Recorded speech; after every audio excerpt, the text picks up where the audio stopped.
ಸಹೃದಯಿ ಕೇಳುಗರೆ, ರೇಡಿಯೋ ಮಣಿಪಾಲ್ ಸಮುದಾಯ ಬಾನುಲಿ ಕೇಂದ್ರವು ಡಾಕ್ಟರ್ ಶಿವರಾಮ ಕಾರಂತ ಟ್ರಸ್ಟ್ ಉಡುಪಿ ಜಿಲ್ಲೆ ಇದರ ಸಹಕಾರದೊಂದಿಗೆ ಅರ್ಪಿಸುತ್ತಿದೆ ಸರಣಿ ಕಾರ್ಯಕ್ರಮ ಕಾರಂತಯಾನ. ಇದು ಡಾಕ್ಟರ್ ಶಿವರಾಮ ಕಾರಂತರ ಬದುಕು ಬರಹಗಳ ದರ್ಶನ. ಕಾರಂತಯಾನ ಇದು ಕಾರಂತಯಾನ, ಕಡಲ ತಡೆಯ ಭಾರ್ಗವ ಜೀವನಾದರ್ಶವ ನಮಗೆ ತೋರಿ ಬಾಳಿದ ಕನ್ನಡದ ಧೀಮಂತ ಶಿವರಾಮ ಕಾರಂತ. ಡಾಕ್ಟರ್ ಶಿವರಾಮ ಕಾರಂತ. ಕಾರಂತಯಾನ ಇದು ಕಾರಂತಯಾನ, ಕಾರಂತಯಾನ ಇದು ಕಾರಂತಯಾನ.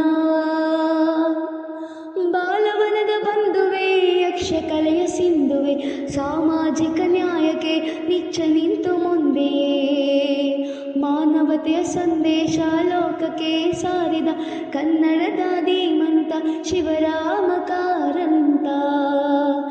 ಡಾಕ್ಟರ್ ಶಿವರಾಮ ಕಾರಂತ. ಕಾರಂತಯಾನ ಇದು ಕಾರಂತಯಾನ, ಕಾರಂತಯಾನ ಇದು ಕಾರಂತಯಾನ. ಚೋಮನ ದುಡಿಯಲ್ಲಿ ದುರ್ಬಲರಿಗೆ ದನಿಯಾಗಿ ಮೂಕಜ್ಜಿಯ ಕನಸಿಗೆ ಜ್ಞಾನಪೀಠ ಗಳಿಸಿದ ಕನ್ನಡದ ಧೀಮಂತ ಶಿವರಾಮ ಕಾರಂತ. ಡಾಕ್ಟರ್ ಶಿವರಾಮ ಕಾರಂತ. ಕಾರಂತಯಾನ ಇದು ಕಾರಂತಯಾನ, ಕಾರಂತಯಾನ ಇದು ಕಾರಂತಯಾನ. ಬದುಕು ಬರಹ ಎರಡರಲ್ಲೂ ನಿಜದ ನೇರ ತಾನಡೆದು ಪರಿಸರ ಶಿಕ್ಷಣ ಎಲ್ಲರಿಗೂ ವಿಜ್ಞಾನ ಬೆಳಗಿದ ಧೀಮಂತ ಶಿವರಾಮ ಕಾರಂತ. ಡಾಕ್ಟರ್ ಶಿವರಾಮ ಕಾರಂತ.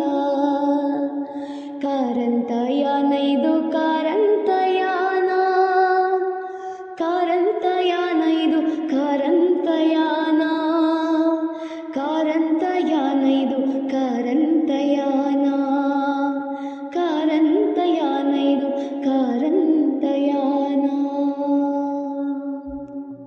ರೇಡಿಯೋ ಮಣಿಪಾಲ್ ಶ್ರೋತೃ ಬಾಂಧವರೇ, ಇದೀಗ ಪ್ರಸಾರವಾಗಲಿರುವ ಕಾರಂತಯಾನ ಸರಣಿ ಕಾರ್ಯಕ್ರಮದ 12ನೆಯ ಸಂಚಿಕೆಯಲ್ಲಿ ಡಾಕ್ಟರ್ ಶಿವರಾಮ ಕಾರಂತರ ಕುರಿತಾಗಿ ಮಾತನಾಡಲಿದ್ದಾರೆ ಉಪನ್ಯಾಸಕರಾದ ಡಾಕ್ಟರ್ ದುರ್ಗಾ ಆರ್ ಮೆನನ್.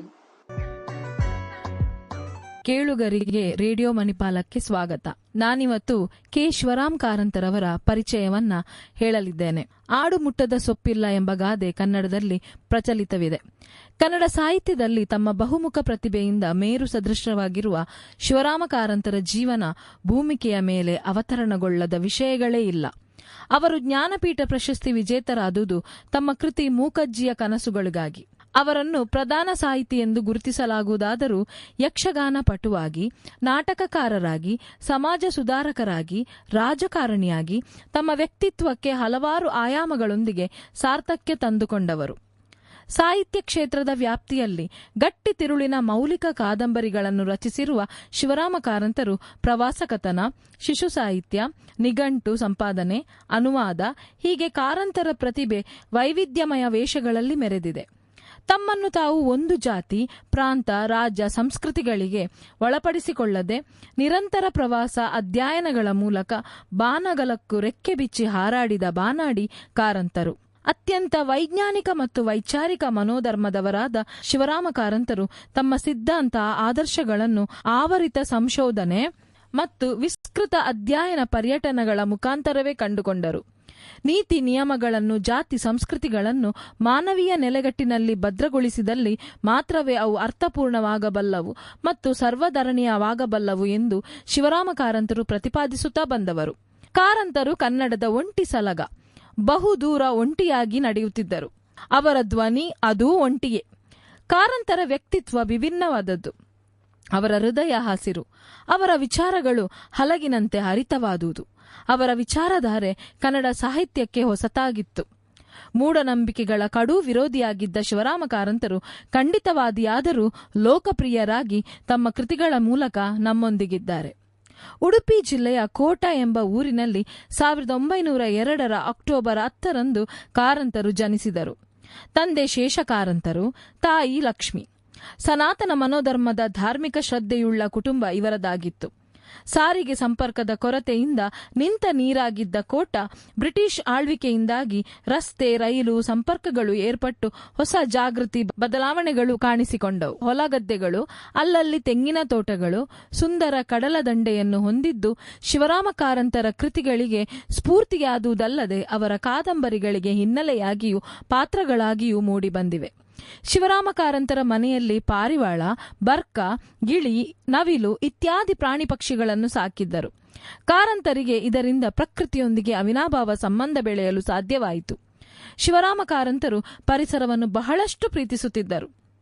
ಅವರ ಕೃತಿ ಕಾದಂಬರಿಗಳಲ್ಲಿ ಪ್ರಕೃತಿಯ ಸೊಗಸು ಅನಾವರಣಗೊಂಡಿರುವ ರೀತಿಯನ್ನು ಕಂಡುಕೊಳ್ಳಬಹುದಲ್ಲದೆ ಆ ಸುಂದರ ಪರಿಸರದೊಳಗೆ ನಾವು ಕೂಡ ಲೀನವಾಗುವುದು ಕಾರಂತರ ಬರವಣಿಗೆಯ ಶಕ್ತಿ ಎಂದು ಹೇಳಬಹುದು. ಕಾರಂತರು ತಮ್ಮ ಸಂದರ್ಶನಗಳಲ್ಲಿ ಪರಿಸರದ ಕುರಿತು ಹಲವು ವಿಚಾರಗಳನ್ನು ಹಂಚಿಕೊಳ್ಳುವುದನ್ನು ಕಾಣಬಹುದು. 15 ವರ್ಷಗಳ ಹಿಂದಿನ ಸಂದರ್ಶನವೊಂದರಲ್ಲಿ ಕಾರಂತರು ಪರಿಸರದ ಕುರಿತು ಹೇಳಿರುವ ಕಿರು ವಿಚಾರವನ್ನು ಹಂಚಿಕೊಳ್ಳಲು ಬಯಸುತ್ತೇನೆ. ಕಾರಂತರ ಮಾತುಗಳು: ಪರಿಸರ ನಾಶ, ಮರಗಿಡದ ನಾಶದ ಪರಿಣಾಮ ನಮಗೆ ಅರ್ಥವಾಗುವುದಿಲ್ಲ. ಅದರ ಪರಿಣಾಮ ಅರ್ಥವಾಗುವುದು ಮುಂದಿನ ತಲೆಮಾರಿಗೆ. ಪರಿಸರದಲ್ಲಿ ಮನುಷ್ಯ, ಪ್ರಾಣಿ, ಪಕ್ಷಿ, ಸಸ್ಯ ಎಲ್ಲವೂ ಒಬ್ಬರಿಗೊಬ್ಬರು ಅವಲಂಬಿಸಿ ಇರುವುದು ಪ್ರಕೃತಿ ನಿಯಮ. ಇದರಲ್ಲಿ ಯಾವುದು ನಾಶವಾದರೂ ಸಮತೋಲನ ತಪ್ಪುತ್ತದೆ. ಆದುದರಿಂದ ಇದನ್ನೆಲ್ಲ ಅರಿತುಕೊಂಡು ಪ್ರಕೃತಿಯನ್ನು ಉಳಿಸಿ ಬೆಳೆಸಬೇಕು. ನೈಸರ್ಗಿಕ ಸಂಪತ್ತು ಮನುಷ್ಯರಿಗಲ್ಲ, ಪರಿಸರದಲ್ಲಿ ವಾಸಿಸುವ ಎಲ್ಲಾ ಜೀವಿಗಳಿಗೂ ಅವಶ್ಯಕ. ನಿಸರ್ಗದಿಂದ ದೊರಕುವ ಕೆಲವೊಂದು ಅತ್ಯವಶ್ಯಕ ವಸ್ತುಗಳನ್ನು ನಾವೇ ಪೂರ್ತಿಯಾಗಿ ಬಳಸಿದರೆ ಮುಂದಿನ ಪೀಳಿಗೆಗೆ ಅದು ಲಭ್ಯವಿರುವುದಿಲ್ಲ. ಅದರ ಕುರಿತ ಜ್ಞಾನವನ್ನು ಅರಿತು ಕೆಲಸ ಮಾಡಬೇಕು. ಯಾವುದನ್ನು ಮತ್ತೆ ಮರು ಉತ್ಪಾದಿಸಲು ಸಾಧ್ಯವಿಲ್ಲವೋ ಅದನ್ನು ಇತಿಮಿತಿಯಲ್ಲಿ ಬಳಸಬೇಕು. ಕೆಲವೊಂದು ಮರಗಳ, ಪ್ರಾಣಿ ಪಕ್ಷಿಗಳ ಪರಿಚಯವಾಗಲಿ, ಅದರ ಹೆಸರಾಗಲಿ, ಅದರ ಉಪಯೋಗವಾಗಲಿ ಮುಂದಿನ ಪೀಳಿಗೆಗೆ ನಷ್ಟವಾಗಬಹುದು ಎಂಬ ದುಃಖವನ್ನು ಕಾರಂತರು ವ್ಯಕ್ತಪಡಿಸಿದರು. ನಮಗೆ ಕಟ್ಟಿಗೆ ಬೇಕಾದರೆ ಮರಗಳು ಬೇಕು. ಒಂದು ಮರ ಕಡಿದರೆ ಅದನ್ನು ಮತ್ತೆ ಬೆಳೆಸಬೇಕು. ಒಂದು ಮರ ಬೆಳೆಯಬೇಕಾದರೆ ಬಹಳಷ್ಟು ವರ್ಷಗಳು ಬೇಕು. ಎಲ್ಲರಿಂದಲೂ ಗ್ಯಾಸ್ ಖರೀದಿ ಮಾಡಲು ಸಾಧ್ಯವಿಲ್ಲ. ಕಟ್ಟಿಗೆಗಳು ಬೇಕಾಗುತ್ತದೆ. ಮರಗಳಿಲ್ಲದಿದ್ದರೆ ಕಟ್ಟಿಗೆಗಳು ಲಭ್ಯವಿರುವುದಿಲ್ಲ. ಎಲ್ಲಾ ವಿಚಾರಗಳನ್ನು ಸೂಕ್ಷ್ಮವಾಗಿ ಗಮನಿಸದಿದ್ದರೆ ಅದು ಜೀವನದ ಮೇಲೆ ಬಹಳ ದೊಡ್ಡ ಪರಿಣಾಮ ಬೀರುತ್ತದೆ ಎಂದು ಸರಳ ಉದಾಹರಣೆಯೊಂದಿಗೆ ಕಾರಂತರು 15 ವರ್ಷಗಳ ಹಿಂದಿನ ಸಂದರ್ಶನವೊಂದರಲ್ಲಿ ವಿವರಿಸಿರುತ್ತಾರೆ. ಕಾರಂತರು ಪರಿಸರಕ್ಕೆ ಬಹಳಷ್ಟು ಪ್ರಾಮುಖ್ಯತೆ ನೀಡುತ್ತಿದ್ದರು. ಕಾರಂತರು ಅಂದಿನ ಇತರ ಮಕ್ಕಳಂತೆ ಐಗಳ ಶಾಲೆಗೆ ಹೋಗದೆ ಸರ್ಕಾರಿ ಶಾಲೆಯಲ್ಲಿ ಕಲಿತರು. ಪ್ರಾಣಿ, ಪಕ್ಷಿ, ಸಸ್ಯಗಳೊಂದಿಗೆ ನಿಕಟ ಸಂಪರ್ಕ ಹೊಂದಿದ್ದ ಕಾರಂತರಿಗೆ ಅವೇ ಆಟಿಕೆಗಳಾಗಿದ್ದವು. ಸಮುದ್ರದ ಅಲೆಗಳೊಂದಿಗೆ ಚಿನ್ನಾಟವಾಡುವುದು, ಕೆರೆದಂಡೆಯ ಕೆಸರು ಮಣ್ಣನ್ನು ಗೆಳೆಯರಿಗೆ ಎಸೆಯುವುದು, ಗೇರು ಮರಗಳನ್ನು ಹತ್ತಿ ಇಳಿದು ಹೊತ್ತು ಗೊತ್ತು ಇಲ್ಲದೆ ಮನೆಗೆ ಹಿಂತಿರುಗುವುದು ಇವೆಲ್ಲವೂ ಅವರ ಬಾಲ್ಯದಲ್ಲೂ ಸಹಜ ಕುಚೇಷ್ಟೆಗಳು, ಕ್ರೀಡೆಗಳು, ಖುಷಿಗಳೂ ಆಗಿದ್ದವು. ಕುಂದಾಪುರದ ಪ್ರೌಢಶಾಲೆಯಲ್ಲಿ 1920ರಲ್ಲಿ ಅವರು SSLCಯಲ್ಲಿ ಉತ್ತೀರ್ಣರಾದರು. ಅವರು ಬೆಳೆದ ಪರಿಸರದಲ್ಲಿ ದೇವರು, ಪ್ರೇತಾತ್ಮ, ಮಾಟ ಮಂತ್ರಗಳನ್ನು ಕುರಿತಾದ ನಂಬಿಕೆಗಳು ಗಾಢವಾಗಿದ್ದವು. ಜಾತಿ ಮತಗಳ ಸಂಕೋಲೆಯು ಗಟ್ಟಿಯಾಗಿಯೇ ಇತ್ತು. ಪ್ರೌಢಶಾಲೆಯಲ್ಲಿ ವಿಜ್ಞಾನ ಗಣಿತಗಳನ್ನು ಅಧ್ಯಯನ ಮಾಡಿ ವಿಭಿನ್ನ ಜಾತಿ ಮತಗಳ ಸಹಪಾಠಿಗಳೊಂದಿಗೆ ಬೆರೆತ ಬಳಿಕ ಕಾರಂತರ ಮನೋಧರ್ಮ ಹೊಸ ಹರಿವನ್ನು ಪಡೆದು ವಿಸ್ತಾರಗೊಂಡವು. ನಿರಾಧಾರವಾದ ನಂಬಿಕೆಯ ಕೊಂಡಿಗಳು ಕಳಚಿಕೊಂಡು ಅವರ ಮನಸ್ಸು ಮುಕ್ತವಾಗಿ ಹೊಸ ವಿಚಾರ ಆಲೋಚನೆಗಳಿಗೆ ತನ್ನನ್ನು ತೆರೆದುಕೊಂಡಿತು. ಶಿವರಾಮ ಕಾರಂತರು ಸಮಾಜ ಸುಧಾರಣೆಯತ್ತ. ತಮ್ಮ 19ನೇ ವಯಸ್ಸಿನಲ್ಲಿ ಶಿವರಾಮ ಕಾರಂತರು ಮಹಾತ್ಮ ಗಾಂಧಿಯವರ ಸ್ವಾತಂತ್ರ್ಯ ಆಂದೋಲನದ ಕರೆಗೆ ಓಗೊಟ್ಟು ಕಾಲೇಜನ್ನು ತ್ಯಜಿಸಿ ಚಳುವಳಿಯಲ್ಲಿ ಪಾಲ್ಗೊಂಡರು. ಸ್ವದೇಶಿ ವಸ್ತುಗಳನ್ನು ಬಳಸಿ, ವಿದೇಶಿ ಉತ್ಪನ್ನಗಳನ್ನು ಬಹಿಷ್ಕರಿಸಿ ಇತ್ಯಾದಿ ಘೋಷಣೆಗಳಿಂದ ಪ್ರಭಾವಿತಗೊಂಡ ಅವರು ಉಪನ್ಯಾಸಗಳನ್ನು ನೀಡುವುದಕ್ಕಿಂತ ರಚನಾತ್ಮಕ ಕಾರ್ಯಗಳಿಗೆ ಹೆಚ್ಚಿನ ಆದ್ಯತೆ ನೀಡಿದರು. ಖಾದಿ ನೇಯುವ ಸಲುವಾಗಿ ಬಡಗಿಗಳಿಂದ ಚರಕಗಳನ್ನು ಮಾಡಿಸಿ ವಿತರಿಸಿದರು. 1921ರಲ್ಲಿ ಕುಂದಾಪುರದಲ್ಲಿ ಖಾದಿ ಭಂಡಾರ ಸಂಸ್ಥೆಯನ್ನು ಆರಂಭಿಸಿದರು. ಚರಕಗಳಲ್ಲಿ ನೂಲಲ್ಪಟ್ಟ ಸ್ವದೇಶಿ ಬಟ್ಟೆಗಳಿಗೆ ವಿವಿಧ ರಂಗುಗಳನ್ನು ಬಳಿದು ಗಿರಾಕಿಗಳಿಗೆ ಮಾರಾಟ ಮಾಡಿದರು. ದೇಶಿ ಸಾಬೂನು, ಕಾಗದ, ಪೆನ್ಸಿಲ್, ಪುಸ್ತಕಗಳನ್ನು ಬಿಸಿಲು ಮಳೆ ಎನ್ನದೆ ತಿರುಗಾಡಿ ಮಾರಿದರು. ಈ ಪ್ರಯತ್ನಗಳಲ್ಲಿ ಪೂರ್ಣ ಯಶಸ್ಸು ದೊರಕದಿದ್ದರೂ ಕಾರಂತರು ದೇಶ ಸ್ವತಂತ್ರಗೊಳ್ಳುವ ಭರವಸೆಯನ್ನು ಕಳೆದುಕೊಳ್ಳಲಿಲ್ಲ. ಸಮಾಜವನ್ನು ಮೂಢನಂಬಿಕೆಗಳಿಂದ ಸ್ವತಂತ್ರಗೊಳಿಸುವುದು ಕಾರಂತರಿಗೆ ದೇಶದ ಸ್ವಾತಂತ್ರ್ಯದಷ್ಟೇ ಮುಖ್ಯವಾಗಿದ್ದಿತ್ತು. ದುಶ್ಚಟಗಳನ್ನು ದಮನಿಸುವ ಪ್ರಯತ್ನವನ್ನು ಅವರು ಆರಂಭಿಸಿದರು. ಈ ಉದ್ದೇಶಕ್ಕಾಗಿ ಅವರು ಆರಿಸಿಕೊಂಡ ಮಾಧ್ಯಮ ನಾಟಕ. ಪ್ರಸಿದ್ಧ ಮರಾಠಿ ನಾಟಕ ಏಕ್ಚಾ ಪಾಲವನ್ನು ಕನ್ನಡ ಭಾಷೆಯಲ್ಲಿ ರೂಪಾಂತರಗೊಳಿಸಿ ನಿಶಾಮಹಿಮೆ ಎಂಬ ಹೆಸರಿನಲ್ಲಿ ಹಳ್ಳಿಗಳಲ್ಲಿ ಪ್ರದರ್ಶಿಸಿದರು. ಕಾರಂತರ ಈ ಪ್ರಥಮ ಕೃತಿ ಲಭ್ಯವಿಲ್ಲ. ಇದರೊಂದಿಗೆ ಅಸ್ಪೃಶ್ಯತೆ, ವಾಮಾಚಾರಗಳಿಗೆ ವಿರುದ್ಧ ಜನರನ್ನು ಉದ್ದೀಪಿಸುವ ನಾಟಕಗಳನ್ನು ಬರೆದರು. ನಾಟಕದ ಪರಿಕರಗಳನ್ನು ಹೊತ್ತು ಸಂಗಡಿಗರೊಂದಿಗೆ ನದಿ, ತೋಡುಗಳು, ಕಾಡು, ಮೇಡುಗಳನ್ನು ದಾಟಿಕೊಂಡು ಶಿವರಾಮ ಕಾರಂತರು ದಕ್ಷಿಣ ಕನ್ನಡದ ಮೂಲೆ ಹಳ್ಳಿಗಳನ್ನು ತಲುಪುತ್ತಿದ್ದರು. ನಾಟಕಗಳನ್ನು ಪ್ರದರ್ಶಿಸುತ್ತಿದ್ದರು. ಕಾರಂತರು ತಮ್ಮ 21ನೇ ವಯಸ್ಸಿನಲ್ಲೇ ವಸಂತ ಎಂಬ ಕನ್ನಡ ಪತ್ರಿಕೆಯನ್ನು ಕುಂದಾಪುರದಿಂದ ಹೊರಡಿಸಿದರು. ವೈವಿಧ್ಯಮಯ ವಿಚಾರಗಳಿಗೆ, ಮುಕ್ತ ಆಲೋಚನೆಗಳಿಗೆ ವಸಂತ ಅಭಿವ್ಯಕ್ತಿ ವೇದಿಕೆಯಾಗಿತ್ತು. ರಂಗಭೂಮಿಯಲ್ಲಿ ಕಾರಂತರು. ಸಾಮಾಜಿಕ ಜಾಗೃತಿಗಾಗಿ ಆರಂಭಗೊಂಡ ಶಿವರಾಮ ಕಾರಂತರ ನಾಟಕಾಸಕ್ತಿ ಆ ಮಾಧ್ಯಮದ ಕುರಿತಾಗಿಯೇ ಅವರಲ್ಲಿ ಪ್ರತ್ಯೇಕ ಗೀಳನ್ನು ಮೂಡಿಸಿತು. ಆ ಕಾಲದ ನಾಟಕಗಳಲ್ಲಿ ಸಂಗೀತ, ಹಾಡುಗಳಿಗೆ ಹೆಚ್ಚಿನ ಪ್ರಾಶಸ್ತ್ಯವಿದ್ದಿತು. ಸಮಾಜದಲ್ಲಿ ನಾಟಕ ನಟನೆಗಳ ಬಗ್ಗೆ ಒಲವು ಗೌರವಗಳೇನೂ ಇರಲಿಲ್ಲ. ಕಾರಂತರು ಮದ್ಯಪಾನ ವಿರೋಧಿ ಪ್ರೇರಣೆಯನ್ನು ಹೊಂದಿದ್ದ ನಿಶಾಮಹಿಮೆ ನಾಟಕವನ್ನು ಗರುಡ ಸದಾಶಿವರಾಯರ ವ್ಯಕ್ತಿ ನಾಟಕ ಕಂಪನಿಯವರು ಕಲಿತು ಪ್ರದರ್ಶನ ಮಾಡಲು ತೊಡಗಿದರು. ಇದರಿಂದಾಗಿ ಕಾರಂತರಿಗೆ ಗಟ್ಟಿಯಾದ ಒಂದು ನಂಬಿಕೆ ಮನದಲ್ಲಿ ಬೆಳೆಯಲು ಆರಂಭಿಸಿತು. ತನ್ಮೂಲಕ ರಂಗ ಕಲಾವಿದರ, ಸಂಗೀತಗಾರರ, ರಚನಾಕಾರರಲ್ಲಿ ಪಿಡುಗುಗಾಗಿ ಹಬ್ಬಿದ ಮದ್ಯಪಾನದ ಚಟ ದೂರವಾಗಬಹುದು ಎಂದು ಅವರಿಗೊಂದು ನಿರೀಕ್ಷೆ ಇತ್ತು. ಆದರೆ ಅದು ನಿಜವಾಗಲಿಲ್ಲ. ಈ ಕಂಪನಿ ಆರ್ಥಿಕ ತೊಡಗಿನಲ್ಲಿ ಸಿಕ್ಕಿಬಿದ್ದಿತು. ಕಾರಂತರ ಮಿತ್ರರೊಬ್ಬರು ಈ ಕಂಪನಿಯ ಆಡಳಿತ ಕಾರಂತರ ಕೈಗೆ ಬರುವುದಾದಲ್ಲಿ ತಾವು ಆರ್ಥಿಕ ನೆರವನ್ನು ನೀಡಲು ಸಿದ್ಧವೆಂದರು. ಅಂದೇ ಸ್ನೇಹ, ಮಾನವತ್ವಗಳಿಗೆ ಮಹತ್ವ ಕೊಡುವವರಾಗಿದ್ದ ಕಾರಂತರು ಕಂಪನಿಗೆ ನೆರವು ಕೊಡಿಸಿ ಆಡಳಿತದ ಹೊಣೆಯನ್ನು ಹೊತ್ತರು. ಈ ಕಂಪನಿಗೆ ಹೊಸ ಆಯಾಮವನ್ನು ಕೊಡಬೇಕು, ನೂತನ ಮಾದರಿಯಲ್ಲಿ ಅದನ್ನು ನಡೆಸಬೇಕು ಎಂಬ ಅವರ ಕನಸುಗಳು ನನಸಾಗಲಿಲ್ಲ. ಅವರು ಕಂಪನಿಯನ್ನು ತಮಗೆ ಸಹಾಯ ನೀಡಿದವರಿಗೆ ಒಪ್ಪಿಸಿ ಹೊರಬಂದರು. ಅದಾದ ನಂತರ ಶಿವರಾಮ ಕಾರಂತರು ಹಲಗೇರಿಯ ಒಂದು ನಾಟಕ ಕಂಪನಿಯ ಸಂಪರ್ಕದಲ್ಲಿದ್ದರು. ಕಲಾವಿದರಿಗೆ ಅಭಿನಯದ ತಾಲೀಮು ಕಲಿಸುವ ಹೊಣೆ ಕಾರಂತರದಾಗಿತ್ತು. ಅಂದಿನ ಕಲಾವಿದರು ಒಳ್ಳೆಯ ಹಾಡುಗಾರರಾಗಿದ್ದರು. ಹೆಚ್ಚಿನವರು ಅನಕ್ಷರಸ್ಥರು ಮತ್ತು ದುರ್ವ್ಯಸನಿಗಳು. ಅವರಲ್ಲಿ ಕಂಡುಬರುತ್ತಿದ್ದ ಭಾಷಾಶುದ್ಧಿ ಮತ್ತು ಚಿತ್ತಶುದ್ಧಿಗಳ ಕೊರತೆ ಕಾರಂತರನ್ನು ಕೆರಳಿಸುತ್ತಿತ್ತು. ಅವರನ್ನು ದೈಹಿಕವಾಗಿ ದಂಡಿಸುವಂತೆ ಕಂಪನಿ ಮಾಲೀಕರು ಸೂಚಿಸಿದರೂ ಕಾರಂತರು ಅದಕ್ಕೆ ಮುಂದಾಗಲಿಲ್ಲ. ರಂಗಭೂಮಿಯ ಭೀಷ್ಮರೆನಿಸಿರುವ ಗುಬ್ಬಿ ವೀರಣ್ಣನವರ ಕಂಪನಿ ಅಂದು ಕರ್ನಾಟಕದಲ್ಲಿ ಮನೆ ಮಾತಾಗಿದ್ದಿತ್ತು. ಅವರು ಕಾರಂತರು ರಚಿಸಿದ ಗದಾಯುಧ ನಾಟಕವನ್ನು ಆಡಲು ನಿರ್ಧರಿಸಿದರು. ಗುಬ್ಬಿ ವೀರಣ್ಣನವರು ಅಂದು 2 ಕಂಪನಿಗಳ ಒಡೆಯರಾಗಿದ್ದರು. ಸ್ವತಃ ಅವರು ಪ್ರತಿಭೆ, ವ್ಯಕ್ತಿತ್ವ ಮತ್ತು ಆರ್ಥಿಕ ನೆಲೆಗಟ್ಟಿನಲ್ಲೂ ಶ್ರೀಮಂತರಾಗಿದ್ದರು. ಕಲಾವಿದರುಗಳಿಗೆ ಉತ್ತಮ ಪ್ರತಿಫಲವನ್ನು ನೀಡುತ್ತಿದ್ದರು. ವೀರಣ್ಣನವರು ಹಾಸ್ಯ ಪಾತ್ರಗಳ ಮೂಲಕವೇ ಹೆಸರುವಾಸಿಯಾಗಿದ್ದರು. ಅವರು ದುರ್ಯೋಧನ, ಅರ್ಜುನ ಇಂಥ ಗಂಭೀರ ಪಾತ್ರಗಳಿಗೂ ಸಮರ್ಥರು ಎಂಬ ವಿಶ್ವಾಸ ಕಾರಂತರಿಗೆ ಇತ್ತು. ಅವರ ಸಂಘಟನಾ ಚಾತುರ್ಯ, ವ್ಯವಹಾರ ಕೌಶಲ್ಯಗಳು ಲೌಕಿಕ ಜಗತ್ತಿನಲ್ಲೂ ವೀರಣ್ಣನವರಿಗೆ ಯಶಸ್ಸನ್ನು ತಂದುಕೊಟ್ಟಿವೆ ಎಂದು ಕಾರಂತರು ಭಾವಿಸಿದರು. ಹಲವಾರು ಪೌರಾಣಿಕ, ಸಾಮಾಜಿಕ ನಾಟಕಗಳನ್ನು ಬರೆದರು. ಸ್ವಂತ ನಾಟಕ ಕಂಪನಿಯನ್ನು ಕಟ್ಟಬೇಕೆಂದು ಶಿವರಾಮ ಕಾರಂತರು ಪ್ರಯತ್ನಿಸದರೆಂದು ಅವರಿಗೆ ರಂಗಭೂಮಿಯ ಗೀಳು ಎಷ್ಟು ಬಲವಾಗಿತ್ತೆಂಬುದು ತಿಳಿಯುತ್ತದೆ. ಹೆಚ್ಚಿನ ನಾಟಕಕಾರರು, ಕಲಾವಿದರು ಈ ಮಾಧ್ಯಮವನ್ನು ಕೇವಲ ತಮ್ಮ ಬದುಕಿಗೊಂದು ಮಾರ್ಗವನ್ನಾಗಿ ಆರಿಸಿಕೊಂಡಿದ್ದರು. ಈ ಕಟು ಸತ್ಯವನ್ನು ಅರಿತ ನಂತರ ನಾಟಕಗಳ ಮೂಲಕ ಸಾಮಾಜಿಕ ಜಾಗೃತಿ ಉಂಟು ಮಾಡಬಹುದೆನ್ನುವ ಶಿವರಾಮ ಕಾರಂತರ ಭ್ರಮೆ ನಿರಸನಗೊಂಡಿತು. ಹೇಗಾದರೂ ಸಾಮಾಜಿಕ ಬದಲಾವಣೆಯೊಂದನ್ನು ತರಬೇಕು ಎಂಬುದು ಶಿವರಾಮ ಕಾರಂತರ ಮುಖ್ಯ ಉದ್ದೇಶವಾಗಿತ್ತು. ಇದಿಷ್ಟು ಶಿವರಾಮ ಕಾರಂತರ ಸ್ವಲ್ಪ ವಿಚಾರಗಳಷ್ಟೇ.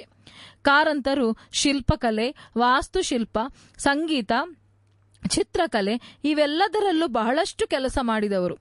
ಸಬರ್ಮತಿಯಲ್ಲಿ ಮಹಾತ್ಮ ಗಾಂಧೀಜಿಯನ್ನು ಭೇಟಿಯಾಗಿ ಅವರ ತತ್ವಗಳಿಂದ ಪ್ರೇರೇಪಿತರಾದವರು. ಕಾರಂತರು ಧರ್ಮ ವಿರೋಧಿ ಅಲ್ಲ. ಶ್ರೀಕೃಷ್ಣನು ಕರ್ಮ ಮಾಡುವುದಷ್ಟೇ ನಿನ್ನ ಕರ್ತವ್ಯ, ಫಲಾಫಲಗಳು ನಿನ್ನ ವಶದಲ್ಲಿಲ್ಲ ಎಂಬರ್ಥದ ಶ್ಲೋಕವನ್ನು ಹೇಳಿದನೆಂದು ಉಲ್ಲೇಖಿಸಲಾಗಿದೆ. ಪ್ರತಿಭೆ, ಶ್ರಮ, ಕ್ರಿಯಾಶೀಲತೆಗಳ ಸಕಾರವಾಗಿದ್ದ ಕಾರಂತರು ಈ ತತ್ವವನ್ನು ಒಪ್ಪುತ್ತಾರೆ. ಅಂದರೆ ನಾವು ನಮ್ಮ ಕರ್ತವ್ಯವನ್ನು ನಿಷ್ಠೆಯಿಂದ ಅಚ್ಚುಕಟ್ಟಾಗಿ ಮಾಡಿದರೆ ಅದರ ಫಲ ಸಿಕ್ಕೇ ಸಿಗುತ್ತದೆ ಎಂಬುದು ಕಾರಂತರ ಅಭಿಪ್ರಾಯ. ಕಾರಂತರ ಒಂದೊಂದು ಕೃತಿಗಳು ಒಂದೊಂದು ಉತ್ತಮ ಸಂದೇಶವನ್ನು ಕೊಡುತ್ತದೆ. ಇವರ ಮೂಕಜ್ಜಿಯ ಕನಸುಗಳು ಇವರಿಗೆ ಜ್ಞಾನಪೀಠ ಪ್ರಶಸ್ತಿಯನ್ನು ತಂದುಕೊಟ್ಟ ಕೃತಿ. ಇದಲ್ಲದೆ ಕಾರಂತರ ಪ್ರತಿಯೊಂದು ಕೃತಿಗಳು ಬಹಳಷ್ಟು ವಿಭಿನ್ನವಾದವುಗಳು. ಪ್ರತಿಯೊಂದು ಕೃತಿಗಳಲ್ಲಿ ಕಾರಂತರ ವೈಜ್ಞಾನಿಕ ವೈಚಾರಿಕ ದೃಷ್ಟಿಕೋನಗಳ ಅನಾವರಣವಿದೆ. ಕಾರಂತರು 231 ಕೃತಿಗಳನ್ನು ಮಕ್ಕಳಿಗಾಗಿ ರಚಿಸಿದ್ದಾರೆ.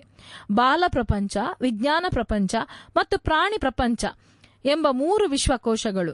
ಶಿವರಾಮ ಕಾರಂತರನ್ನು ಅಧಿಕೃತವಾಗಿ ಶಿಕ್ಷಣ ತಜ್ಞರೆನಿಸಿಕೊಳ್ಳದೆ ಹೋದರೂ ಆ ಕಾಲಕ್ಕೆ ಅವರು ಶಿಕ್ಷಣದಲ್ಲಿದ್ದ ಕುಂದುಕೊರತೆಗಳನ್ನು ಎತ್ತಿ ತೋರಿಸಿದರು.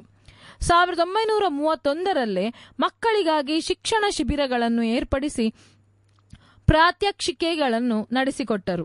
ತರಂಗದಲ್ಲಿ ಪ್ರಕಟವಾಗುತ್ತಿದ್ದ ಬಾಲವನದಲ್ಲಿ ಕಾರಂತಜ್ಜ ಎಂಬ ಅಂಕಣದಲ್ಲಿ ಮಕ್ಕಳು ತಮಗೆ ಕಳುಹಿಸುತ್ತಿದ್ದ ಮುಗ್ಧ ಕುತೂಹಲದ ಪ್ರಶ್ನೆಗಳಿಗೆ ಅವರೆಷ್ಟು ಆಪ್ತವಾಗಿ ಸರಳ ಉತ್ತರಿಸುತ್ತಿದ್ದರೆಂದರೆ ಈ ಉದ್ದಾಮೆ ಸಾಹಿತಿ ಈಗಲೂ ಮಗುತನವನ್ನು ಉಳಿಸಿಕೊಂಡಿದ್ದರೆನಿಸುತ್ತಿತ್ತು. ಯಕ್ಷಗಾನಗಂತೂ ಕಾರಂತರ ಕೊಡುಗೆ ಅಪಾರ. 1936 ಶಿವರಾಮ ಕಾರಂತರಿಗೆ ಲೀಲಾ ಎಂಬವರೊಂದಿಗೆ ಮದುವೆಯಾಯಿತು. ತನ್ನ ಪತ್ನಿ ತಮಗೆ ತಗ್ಗಿ ನಡೆಯಬೇಕೆಂದು ಕಾರಂತರು ನಿರೀಕ್ಷಿಸಿದವರಲ್ಲ. ಹರ್ಷ ಮತ್ತು ಉಲ್ಲಾಸ ಎಂಬ ಪುತ್ರರು, ಮಾಳವಿಕ ಮತ್ತು ಕ್ಷಮ ಎಂಬ ಪುತ್ರಿಯರು ಕಾರಂತರಿಗಿದ್ದಾರೆ. ಕಾರಂತರ ಹಿರಿಮಗ ಹರ್ಷನ ಅಕಾಲ ಮೃತ್ಯು ಸಂಭವಿಸಿತು. ಕಾರಂತರಿಗೆ ಇದು ಸಹಿಸಲಾಗದ ದುಃಖವಾಯಿತು. ಮುಂದೆ ಕಾರಂತರು ತಮ್ಮ 50ರ ದಶಕದಲ್ಲಿರಬೇಕಾದರೆ ಅವರ ಪತ್ನಿ ಲೀಲಾರವರನ್ನು ಕಾರಂತರು ಕಳೆದುಕೊಂಡರು. ಶಿವರಾಮ ಕಾರಂತರ ಕೌಟುಂಬಿಕ ಬದುಕು ಸುಖ ಸಮೃದ್ಧಿಗಳಿಗಿಂತ ಕಷ್ಟ, ಆಘಾತ, ವಿಯೋಗಗಳಿಂದ ಕೂಡಿದುದಾಗಿತ್ತು.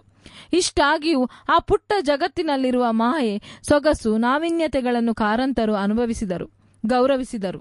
ಶಿವರಾಮ ಕಾರಂತರು ಮಹಿಳೆಯರಿಗೆ ಎಂದೂ ತಗ್ಗಿ ಬಗ್ಗಿ ನಡೆಯಬೇಕು, ಮಹಿಳೆ ಧೈರ್ಯವಂತರಾಗಿರಬೇಕು, ಇಂತಹ ವಿಚಾರಗಳನ್ನು ತಮ್ಮ ಕೃತಿಗಳಲ್ಲಿ ಹೇಳ್ತಾರೆ. ಅವರು ಎಲ್ಲಿ ಕೂಡ ಮಹಿಳೆ ತಗ್ಗಿ ಬಗ್ಗಿ ಇರಬೇಕು, ಎಲ್ಲರಿಗೆ ಅವಳು ಕೆಲಸ ಮಾಡಬೇಕು, ಮನೆ ಕೆಲಸಕ್ಕೆ ಮಾತ್ರ ಸೀಮಿತವಾಗಿರಬೇಕು ಎಂದು ಚಿತ್ರಿಸಲಿಲ್ಲ. ಅವರ ಕೃತಿಗಳಲ್ಲಿ ಎಲ್ಲವನ್ನು ನೋಡಿದರೆ ಅದರಲ್ಲಿ ಮಹಿಳೆಯನ್ನು ಒಂದು ನೇರ ನುಡಿ, ಧೈರ್ಯವಂತೆ ಎಂದೇ ಶಿವರಾಮ ಕಾರಂತರು ಆ ಕಾಲದಲ್ಲೇ ಅವರು ಚಿತ್ರಿಸಿದರು. ಅವರ ಕೃತಿಗಳನ್ನು ಉದಾಹರಣೆಯಾಗಿ ತಗೊಳ್ಳುವುದಾದರೆ, ಮರಳಿ ಮಣ್ಣಿಗೆ ಕೃತಿಯನ್ನು ತಗೊಳ್ಳುವುದಾದರೆ, ಆ ಕಾದಂಬರಿಯನ್ನು ಓದಿದಾಗ 3 ತಲೆಮಾರಿನ ಕತೆ ಆ ಕಾದಂಬರಿಯಲ್ಲಿ ಕಂಡುಬರ್ತದೆ. ರಾಮ ಐತಾಳರ ಬಗ್ಗೆ, ರಾಮ ಐತಾಳರ ಮಗನ ಬಗ್ಗೆ, ಮೊಮ್ಮಗನ ಬಗ್ಗೆ. ರಾಮ ಐತಾಳರು ಅವರೊಬ್ಬರು ಆಸೆ ಅವರಿಗೆ ಜಾಸ್ತಿ ಇರ್ತದೆ. ಆ ಕೃತಿಯನ್ನು ಓದಿದಾಗ ನಮಗೆ ಗೊತ್ತಾಗ್ತದೆ ಅವರು ತುಂಬಾ ಆಸೆಯ ವ್ಯಕ್ತಿ. ಅವರು ಹೇಗಾದ್ರೂ ಮಾಡಿ ತನ್ನ ಮಗನನ್ನು ಇಂಗ್ಲಿಷ್ ಮೀಡಿಯಂ ಸ್ಕೂಲಿಗೆ ಹಾಕ್ತಾರೆ. ಅವನ ಹೆಸರು ಲಚ್ಚು. ಆದರೆ ಅವನು ಮಾತ್ರ ಸರಿಯಾಗಿ ಕಲಿಯದೆ ಅದನ್ನು ವ್ಯರ್ಥ ಮಾಡಿ ಕುಟುಂಬವನ್ನು ಬೀದಿಗೆ ತರ್ತಾನೆ. ಆಗ ಅವನ ಹೆಂಡತಿ ಒಬ್ಬ ಸ್ತ್ರೀಯಾಗಿ ತನ್ನ ಮಗನನ್ನು ಎಷ್ಟು ಕಷ್ಟಪಟ್ಟು ಬೆಳೆಸ್ತಾಳೆ, ಎಷ್ಟು ಹೋರಾಟದ ಬದುಕನ್ನು ಬದುಕ್ತಾಳೆ ಅನ್ನುವುದನ್ನು ಕಾರಂತರು ಅದರಲ್ಲಿ ಚಿತ್ರಿಸುತ್ತಾರೆ. ಅದೇ ರೀತಿಯಲ್ಲಿ ಸರಸಮ್ಮನ ಸಮಾಧಿ, ಅದರಲ್ಲಿ ಕೂಡ ಹೆಂಗಸರು ಆ ಕಾಲದಲ್ಲಿ ತನ್ನ ಗಂಡ ಸತ್ತರೆ ಅವರು ಕೂಡ ಚಿತೆಗೆ ಆರಬೇಕು ಅನ್ನುವಂತಹ ನಿಯಮ ಇತ್ತು. ಅದರ ಬಗ್ಗೆ ಅವರು ಅದರಲ್ಲಿ ಹೇಳ್ತಾರೆ.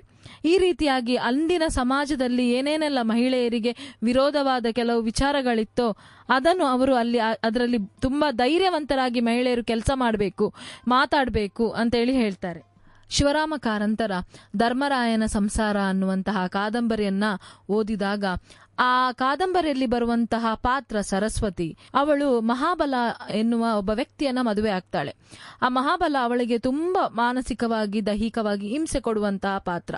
ಆದ್ರೆ ಅವಳು ಆ ಹಿಂಸೆಯನ್ನ, ಆ ನೋವನ್ನ ಸಹಿಸಲಾಗದೆ ಕೆಲಸದವನೊತ್ತಿಗೆ ಪ್ರೇಮಿಸಿ ಅವಳು ಗರ್ಭಿಣಿ ಆಗ್ತಾಳೆ. ಕಾರಂತರು ಆ ಕಾದಂಬರಿಯಲ್ಲಿ ಏನನ್ನು ಹೇಳ್ತಾರೆ ಅಂತ ಹೇಳಿದ್ರೆ, ಕೆಲವೊಮ್ಮೆ ಮದುವೆ ಆದ ಮೇಲೆ ಆ ಜೀವನ ಕಷ್ಟಕರವಾಗಿದ್ದರೆ ಅದನ್ನು ಸಹಿಸಬೇಕೆಂದು ಏನೂ ಇಲ್ಲ, ಅದರಿಂದ ಹೊರಬರಬೇಕು, ಹೆಣ್ಣು ತಾನಾಗಿ ಒಂದು ನಿರ್ಧಾರವನ್ನ ತಗೊಳ್ಬೇಕು ಅನ್ನುವುದನ್ನ ಆ ಕಾಲದಲ್ಲಿಯೇ ಕಾರಂತರು ಹೇಳಿದವರು. ಅಷ್ಟೇ ಅಲ್ಲದೆ ಕಾರಂತರ ಹೆಂಡತಿ ಲೀಲಾರವರು ಕೂಡ ಅಷ್ಟೇ. ಅವರು ಕಾರಂತರನ್ನು ಮದುವೆ ಆದ್ಮೇಲೆನೆ ವಿದ್ಯಾಭ್ಯಾಸವನ್ನು ಮುಂದುವರಿಸಿದ್ರು. ಕಾರಂತರು ಎಲ್ಲಾ ರೀತಿಯಲ್ಲಿ ತನ್ನ ಹೆಂಡತಿಗೆ ಬೆನ್ನೆಲುಬಾಗಿ ನಿಂತವರು. ಈ ರೀತಿ ಕಾರಂತರು ಅಂದಿನ ಕಾಲದಲ್ಲೇ ಮಹಿಳೆಯರು ತುಂಬಾ ನೇರವಾಗಿರಬೇಕು, ಅವರು ಧೈರ್ಯವಂತರಾಗಿರಬೇಕು, ಸಮಾಜದಲ್ಲಿ ಅವರು ಕೂಡ ಸಮಾನರು ಅನ್ನುವಂತಹ ವಿಚಾರಗಳನ್ನು ತಮ್ಮ ಕೃತಿಯ ಮೂಲಕ ಅವರು ಹೇಳಿಕೊಂಡಿದ್ದಾರೆ. ಶಿವರಾಮ ಕಾರಂತರ ಕಾದಂಬರಿಗಳು ಮೌಲಿಕ ಕಾದಂಬರಿಗಳು ಅಂದ್ರೆ ಅವರ ಕಾದಂಬರಿಗಳ ಮುಖ್ಯ ಉದ್ದೇಶ ಮೌಲ್ಯವನ್ನ ಹೇಳುವಂಥದ್ದು, ಮೌಲ್ಯವನ್ನ ಸಾರುವಂಥದ್ದು. ಶಿವರಾಮ ಕಾರಂತರು ಅದಕ್ಕೆ ಬಹಳಷ್ಟು ಒತ್ತನ್ನ ಕೊಟ್ಟವರು. ಅಲ್ಲದೆ ವೈಚಾರಿಕ ವಿಚಾರಗಳು, ವೈಜ್ಞಾನಿಕ ವಿಚಾರಗಳು ಅವರ ಕಾದಂಬರಿಯಲ್ಲಿ ಕಂಡುಬರುತ್ತದೆ. ಶಿವರಾಮ ಕಾರಂತರು ಮೂಢನಂಬಿಕೆಯ ವಿರೋಧಿಯಾಗಿದ್ದರು ಅವರು. ಯಾಕಂತ ಹೇಳಿದ್ರೆ ಈ ಸಮಾಜದಿಂದ ಅದನ್ನು ತೊಲಗಿಸಬೇಕು ಎನ್ನುವುದು ಅವರ ಮುಖ್ಯ ಉದ್ದೇಶವಾಗಿತ್ತು. ನಂಬಿಕೆಗಳು ಸತ್ಯ, ಆದ್ರೆ ಮೂಢನಂಬಿಕೆಗಳು ಸುಳ್ಳು. ಅದಕ್ಕೆ ಸಮಾಜ ಬಲಿಯಾಗಬಾರದೆಂದು ಕಾರಂತರು ತುಂಬಾ ಶ್ರಮ ಪಟ್ಟರು. ಆಗಿನ ಕಾಲದಲ್ಲಿಯೇ ಅದಕ್ಕೆ ಬೇಕಾದಂತಹ ನಾಟಕಗಳನ್ನು, ಕಾದಂಬರಿಗಳನ್ನು ಬರೆದರು.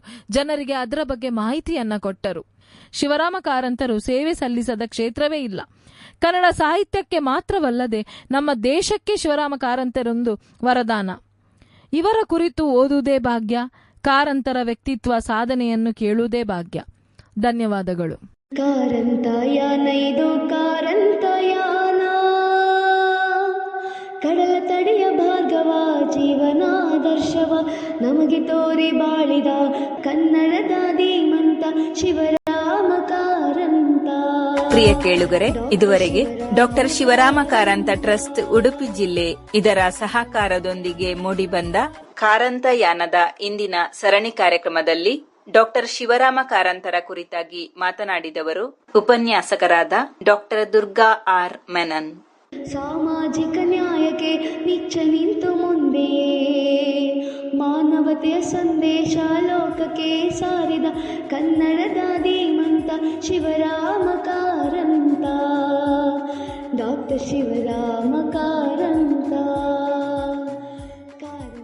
ಪ್ರವೀಣ ಅಮ್ಮೆಂಬಳ ಅವರ ಸಾಹಿತ್ಯದಲ್ಲಿ ಮೂಡಿಬಂದ ಶೀರ್ಷಿಕೆ ಗೀತೆಗೆ ಧ್ವನಿಯಾದವರು ತೇಜಸ್ವಿನಿ ಅನಿಲ್ ರಾಜ್ ಮಣಿಪಾಲ. ಕಾರಂತಯಾನ ಸರಣಿ ಕಾರ್ಯಕ್ರಮ ಪ್ರತಿ ಸೋಮವಾರ ಸಂಜೆ 5:30ಕ್ಕೆ ಪ್ರಸಾರಗೊಳ್ಳಲಿದ್ದು, ಮಂಗಳವಾರ ಮಧ್ಯಾಹ್ನ 1:30ಕ್ಕೆ ಮರುಪ್ರಸಾರವಾಗಲಿದೆ. ಹೀಗೆ ಕೇಳ್ತಾ ಇರಿ ಸಮುದಾಯ ಬಾನುಲಿ ಕೇಂದ್ರ ರೇಡಿಯೋ ಮಣಿಪಾಲ್ 90.4 ಮೆಗಾಹರ್ಟ್ಸ್ ನಲ್ಲಿ. ಈಗ ಮೊಬೈಲ್ ಆಪ್ನಲ್ಲೂ ಲಭ್ಯ. ಇದು ಕಾರಂತಯಾನ, ಕಾರಂತಯಾನ ಇದು ಕಾರಂತಯಾನ. ಬದುಕು ಬರಹ ಎರಡರಲ್ಲೂ ನಿಜದ ನೇರ ನಡೆದು ಪರಿಸರ ಶಿಕ್ಷಣ ಎಲ್ಲರಿಗೂ ವಿಜ್ಞಾನ ಬೆಳಗಿದ ಧೀಮಂತ ಶಿವರಾಮ ಕಾರಂತ, ಡಾಕ್ಟರ್ ಶಿವರಾಮ ಕಾರಂತ.